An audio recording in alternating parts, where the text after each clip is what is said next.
Amerika Serikat tidak sudi jika Rusia atau China mengambil persediaan uranium yang diperkaya milik Iran. Amerika juga tidak akan melonggarkan sanksi terhadap Iran hanya agar Iran dapat menjual minyak mentahnya ke pasar global. No, we're not talking about any easing of sanctions or giving money. No sanctions, no money, no nothing.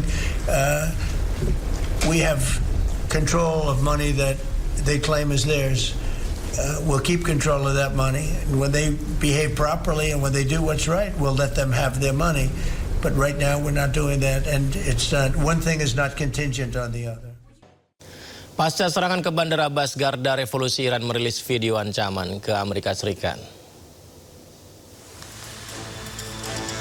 Respon ini merupakan peringatan serius dari Garda Revolusi Iran terhadap serangan-serangan yang dilancarkan. Jika serangan diulangi akan ada konsekuensi yang harus ditanggung. Beredar foto dan video simbol anti-Amerika yang ditempelkan di rudal. Pemirsa, rekaman muncul menunjukkan operasi balasan Iran terhadap serangan yang terjadi di Bandar Abbas.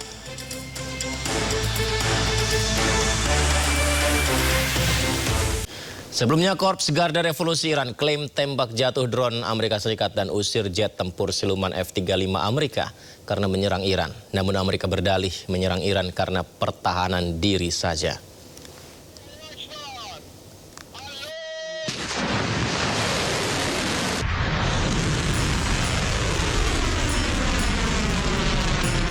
Korps Garda Revolusi Islam Iran atau IRGC merilis rekaman baku tembak dengan jet tempur F-35 Amerika Serikat dan menembak jatuh drone MQ-9.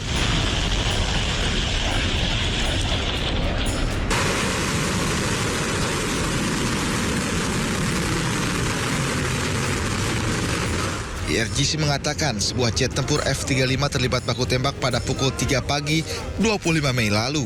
IRGC mendeteksi penguncian rudal, mengubah arah dan meninggalkan area tersebut. IRGC juga mengklaim telah menembak jatuh drone pengintai MQ-9 Amerika Serikat pada malam yang sama.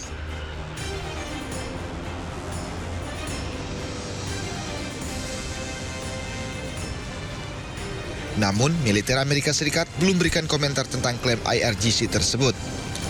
Amerika Serikat mengaku pada Senin lalu mereka melakukan serangan dan berdalih sebagai pertahanan diri di Iran Selatan. Jet tempur siluman F-35 adalah pesawat tempur generasi kelima yang diproduksi oleh Amerika Serikat. Pesawat ini dikenal dengan kemampuan silumannya yang bisa menghindari deteksi radar. Hal ini memungkinkan pilot masuk ke wilayah udara lawan tanpa terdeteksi. Selain itu, pesawat ini memiliki radar canggih dan sistem sensor yang menggabungkan data dari berbagai sumber. F-35 juga dapat membawa 7 ton bom rudal, termasuk bom pintar dan rudal udara ke udara. Konflik panas di Selat Hormuz belum juga mereda, pemirsa. Siapa sebenarnya yang menguasai nadi perdagangan dunia itu? Iran terus menempuh komunikasi dengan negara Oman sebagai negara yang juga berbatasan dengan Selat Hormuz. Lantas, bagaimana dengan Amerika Serikat?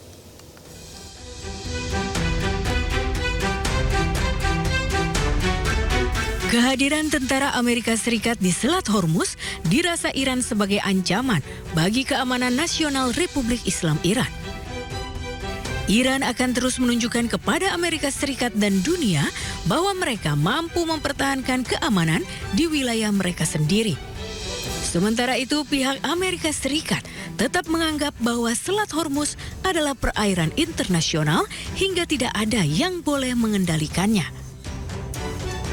دوره پیش رو جمهوری اسلامی ایران تدابیری رو اتخاذ خواهد کرد که با اون اتخاذ اون تدابیر و اجرای اون نسبت به صیانت از امنیت ملی و حاکمیت ملیش مطمئن بشه و در این چارچوب با کشور ساحلی دیگر تنگه هرمز یعنی عمان در ارتباط هستیم. Ajakan Iran kepada Oman untuk bersama-sama menjaga keamanan di Selat Hormuz yang berbatasan juga dengan negara Oman dan Iran membuat Amerika Serikat seolah tidak terima. AS tidak akan membiarkan Iran ataupun Oman mengendalikan Selat Hormuz. AS bahkan tak segan-segan akan meledakkan Oman jika Oman ikut campur menguasai Selat Hormuz. Strait's going to be open to everybody. It's international waters. Nobody's going to control it. We're going to watch over it. We'll watch over it, but nobody's going to control it. That's part of the negotiation that we have. They would like to control it. Nobody's going to control it. It's international waters, and Oman will behave just like everybody else, so we'll have to blow them up. They understand that. They'll be fine.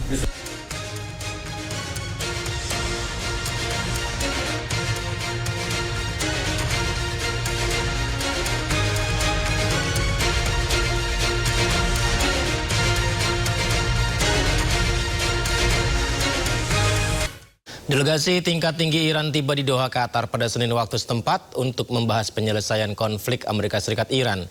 Salah satu hal yang dibahas merupakan kesepakatan dengan Amerika serta pencairan aset Iran yang dibekukan.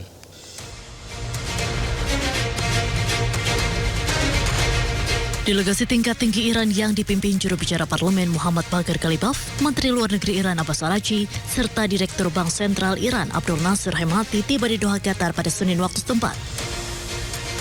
Dalam agenda di Doha, delegasi Iran dijadwalkan melakukan konsultasi dengan pejabat Qatar mengenai berbagai aspek negosiasi yang berkaitan dengan upaya mengakhiri perang antara Iran dengan Amerika Serikat serta Israel.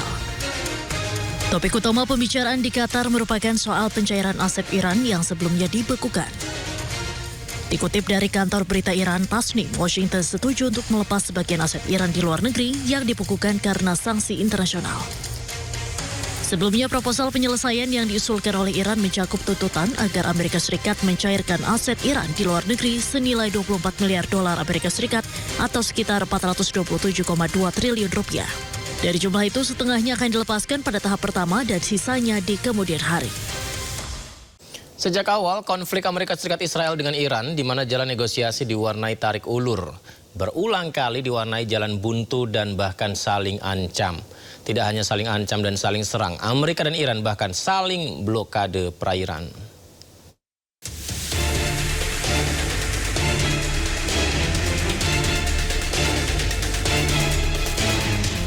Sejak konflik Timur Tengah berkecamuk di akhir Februari, gencatan senjata tanpa batas juga kerap diwarnai saling serang. Berulang kali saling kirim proposal, negosiasi Amerika Serikat dan Iran menemui jalan buntu, berulang kali pula kedua negara saling lempar ancaman. Bahkan pasca Selat Hormuz ditutup oleh Iran, Amerika pun membalas blokade Iran dengan blokade perairan Oman. Strategi Amerika Serikat yang tarik ulur dan hanya lempar ancaman dinilai pelin-pelan oleh Iran. Amerika berulang kali melontarkan ancaman akan menyerang Iran habis-habisan, namun berakhir Amerika umumkan membatalkan serangan ke Iran.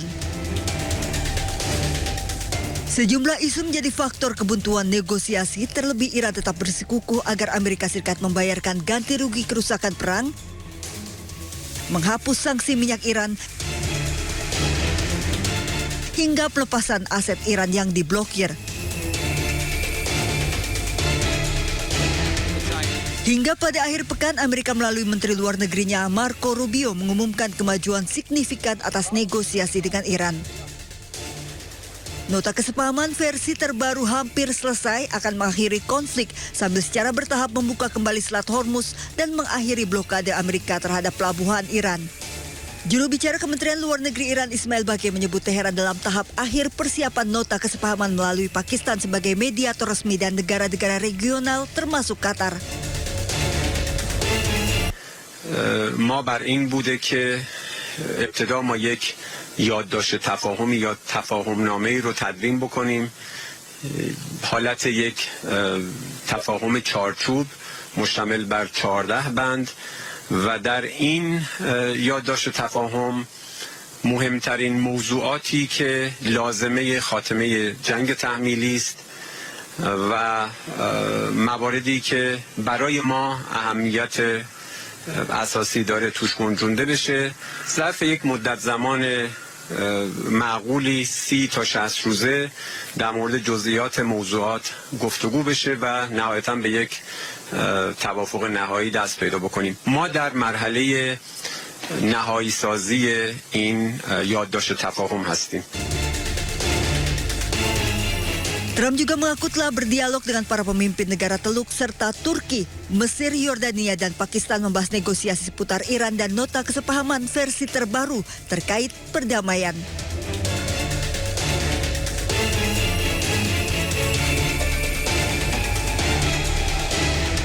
Sementara itu, para pemimpin di kawasan Timur Tengah mendesak Trump untuk menerima kerangka kerja yang diusulkan Iran agar perdamaian segera tercapai.